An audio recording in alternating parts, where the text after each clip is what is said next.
tatanggapin ko kung ano man ang kapalaran ko.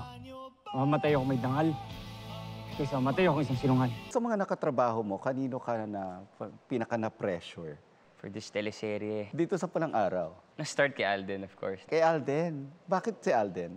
Eh, pinapanood ko siya dati. Tsaka ang laki na ng ang daming nagawa sa industry. While you were taping, meron ka bang memorable moments or memorable scenes na hindi mo makakalimutan?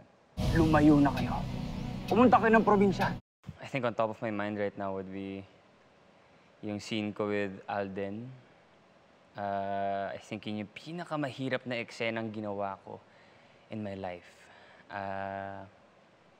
Dahil roller coaster of emotions eh. From happy to sad to getting mad and then eventually parang accepting defeat, you know. So ang dami talagang layers ng acting na yun. Nung ginagawa mo yung eksena, na-intimidate ka ba? I think yung very first scene with him, I got intimidated.